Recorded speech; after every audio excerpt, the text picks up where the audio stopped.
El actual campeón del mundo de la Fórmula 1 ha dado inicio a su pretemporada con la participación de McLaren en los test de Barcelona, donde nos ha mostrado lo avanzado que está su nuevo coche para 2026. El MCL40 dio su primera vuelta en un circuito de carreras a las pocas horas de comenzar el tercer día de pruebas de esta semana, lo que convierte a McLaren en uno de los pocos equipos que está utilizando estas pruebas como un auténtico shakedown.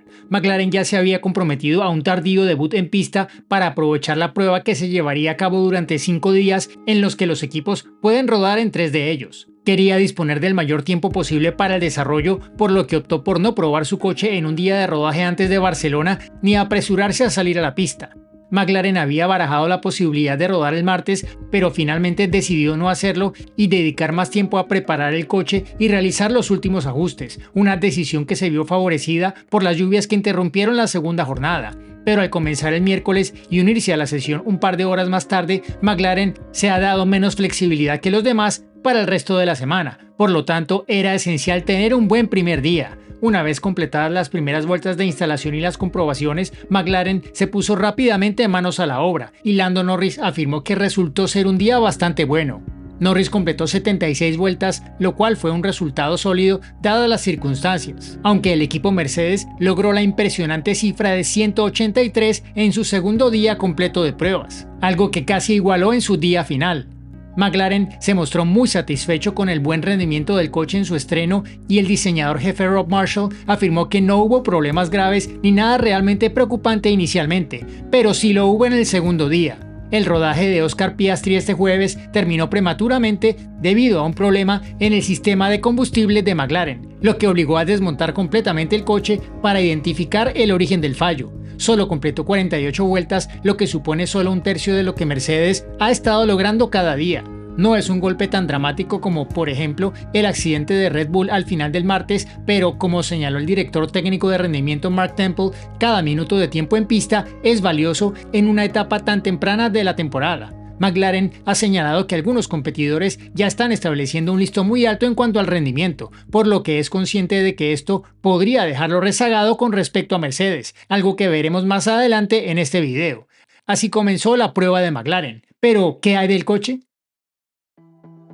Como era de esperar, el MCL40 real nos ha dado mucho que ver en comparación con las imágenes renderizadas que McLaren reveló a principios de semana antes de que saliera a la pista.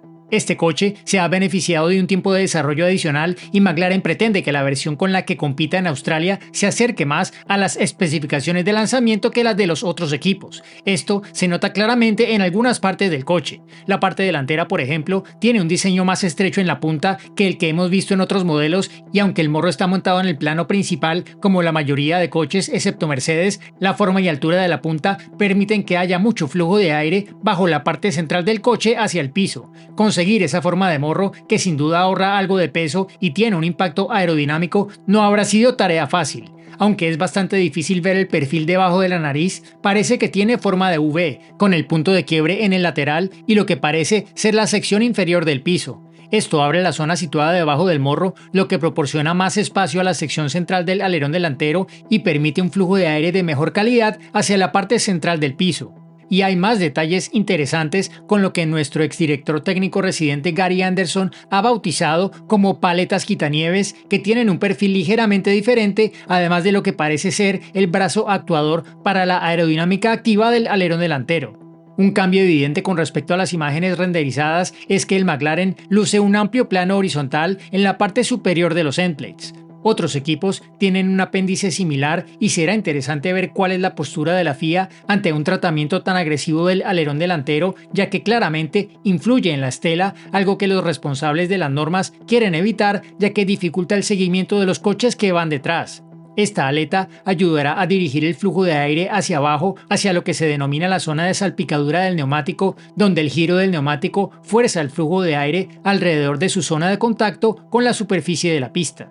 Si se permite que rodee el interior, se interrumpe el flujo de aire hacia el resto del coche. Si se empuja alrededor del neumático, ese flujo se unirá al que viene a través del túnel en la plataforma inferior del endplate y ayudan a sellar la parte inferior del alerón. Esto mejorará su rendimiento y ese flujo de aire se desplazará hacia el hueco situado detrás del neumático delantero y hacia la zona del dashboard o deflector lateral. Como era de esperar, estos dashboards eran una versión muy primaria en los renders iniciales. La pequeña ranura vertical para gestionar la estela turbulenta detrás del neumático delantero y la superficie curva inferior para extraer algo de flujo de la plataforma siguen ahí, pero el diseño real es muy diferente al de otros equipos de punta. Algunos equipos han optado por planos horizontales mucho más grandes, mientras que McLaren tiene dos ranuras más pequeñas debajo de la superficie principal. Además, parece que la parte delantera del piso también se curva hacia arriba para replicar en cierto modo el efecto de otra aleta. Esto ayudará a extraer el flujo de aire de la base del dashboard. La entrada de los ductos de los frenos delanteros muestran muchos detalles. Está dividida en zonas para variar la refrigeración en las partes internas que lo necesitan. La superficie interior crea un muro para contener el flujo de aire que se desprende del neumático delantero y gestionar este flujo reduce el efecto negativo que tendría sobre los dispositivos generadores de carga aerodinámica que vienen detrás. Lo mismo ocurre en la parte trasera, con la superficie interior del ducto de freno para contener el escape de flujo que se desprende del neumático trasero. El análisis de esta área también muestra algunas persianas pequeñas en el piso justo delante del neumático trasero, que alimentan el chorro exterior de ese neumático para gestionar el flujo de aire alrededor de la superficie de contacto del neumático. Pero desde este ángulo no hay señales evidentes del corte en el difusor que hemos visto en coches como el Mercedes y el Red Bull. En cuanto a las opciones mecánicas, McLaren ha cambiado el concepto de la suspensión delantera con respecto al año anterior, pasando de un sistema pull rod a uno push rod, lo que lo mantiene en línea con lo que ha elegido la gran mayoría y se ha basado en lo que mejor se adapta al flujo de aire del alerón delantero. La diferencia de altura en los puntos de anclaje internos es lo que da el grado de anti-dive, lo cual es genial para apoyar el coche en frenada, por lo que ayuda a proporcionar una plataforma aerodinámica más estable.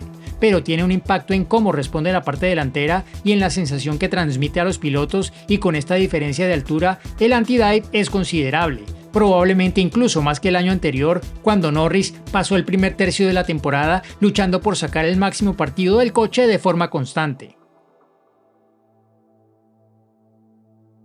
McLaren superó a su proveedor de motores como el mejor equipo con motor Mercedes hace un par de años, y realmente no hubo ningún momento en el que pareciera que eso fuera a cambiar durante el resto de ese reglamento. Pero la revisión de 2026 le ha dado a Mercedes una oportunidad de oro para volver a situarse como líder. Los pilotos George Russell y Kimi Antonelli marcaron el jueves los mejores tiempos de vuelta de la prueba hasta el momento, pero Russell tiene razón al decir que esto no significa prácticamente nada, ya que los coches solo van a ir cada vez más rápido, por lo cual no se debe interpretar desde el punto de vista de rendimiento.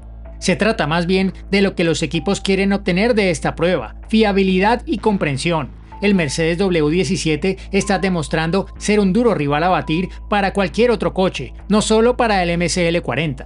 McLaren no tiene intención de realizar una gran optimización de la configuración en esta prueba, en parte porque esta semana hace tanto frío en Barcelona que sería difícil hacer algo representativo. El piloto de Mercedes, George Russell, incluso dijo que las temperaturas de la pista son de las más frías que ha encontrado en su carrera. Así que para McLaren, que está un poco rezagada en cuanto a la comprensión de su nuevo coche en el mundo real, Marshall dijo que en los últimos días se han centrado más en explorar las ventanas en las que rodará el coche.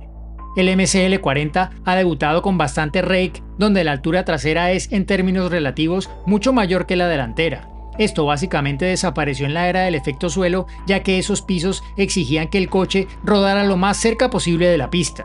Ahora, con pisos más planos, los coches de 2026 tienen que funcionar de forma diferente. Pero ¿dónde está ese punto óptimo y cómo se comporta realmente el coche cuando se conduce a diferentes alturas es una completa incógnita, por lo que hay que volver a averiguarlo todo. McLaren también analizará cómo se comporta el coche con diferentes condiciones de pista, y eso significará realizar varias tandas más largas, y dada la fiabilidad que ha mostrado el motor Mercedes en otros coches, no sería de extrañar que McLaren también intente realizar una simulación de carrera antes de que finalicen las pruebas. El orden jerárquico no quedará ni remotamente claro hasta bien entrados los 6 días de pruebas en Bahrein, y para entonces McLaren podría tener su MSL40 perfectamente ajustado y tal vez luciendo más impresionante que el W17, pero no hay duda de que Mercedes es el equipo mejor preparado de la Fórmula 1 en este momento, y esa es la primera prioridad que debe abordar McLaren.